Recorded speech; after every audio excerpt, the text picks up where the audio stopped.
Pilonidal sinus এর মানে কি? পাইলোনিডাল সাইনাস, পাইলো মিন চুল, নিডাস মানে বাসা, আর সাইনাস মানে হচ্ছে বাইরে থেকে ছিদ্র ভিতর পর্যন্ত, এটাকে বলে সাইনাস। তার মানে হচ্ছে এই সাইনাসগুলোতে মূলত চুলের বাসা থাকে। এটা কমনলি হয় হচ্ছে ন্যাটাল ক্লেপ্টে, আঙ্গুলের চিপায়, নাভিতে এবং অন্যান্য জায়গায় হতে পারে। তো সবচেয়ে বেশি হয় হচ্ছে ন্যাটাল ক্লেপ্টে, অর্থাৎ আমাদের পিছনে যে স্যাক্রাম তার পিছনে, অ্যানাস বা মলদ্বারের কিছুটা বাইরে, উপরের দিকে, পিছনের দিকে, এবং এটা সাধারণত হয় মিড লাইনে, অর্থাৎ মাঝ বরাবর। তো এই পাইলোনিডাল সাইনাসের যে থিওরি, সে অনেকগুলো থিওরি রয়েছে, সেই থিওরি আমরা আজকে না বলি, আরেকদিন এই থিওরি নিয়ে কথা বলবো। তাহলে আপনাদের এই পাইলোনিডাল সাইনাস যদি হয় তাহলে তার চিকিৎসা কি?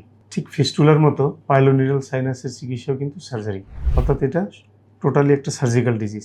সার্জারি ছাড়া পাইলোনিডাল সাইনাস ভালো হওয়া সম্ভব নয়। এটাও ফিস্টুলার মতো নটোরিয়াসলি রিকারিং ডিজিজ।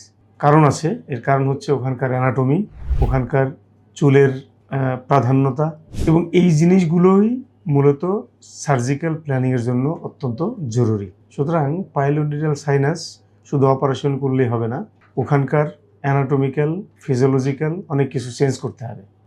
এমন কিছু অপারেশন করতে হবে যার মাধ্যমে ওখানকার অ্যানাটমিক্যাল যে ল্যান্ডমার্ক বা আমার অ্যানাটমি সেটা চেঞ্জ করে দিতে হবে, তা না হলে আবার হবে। সুতরাং পাইলোনিডাল সাইনাস এর সার্জারিটা অত্যন্ত গুরুত্বপূর্ণ, কারণ এটা বারবার হয়।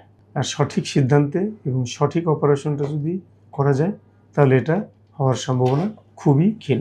সুতরাং যারা পাইলোনিডাল সাইনাসে ভুগছেন, আমি তাদের সাজেস্ট করব একজন শল্য চিকিৎসক, বিশেষত একজন কোলোরেক্টাল সার্জনের শরণাপন্ন হওয়ার জন্য।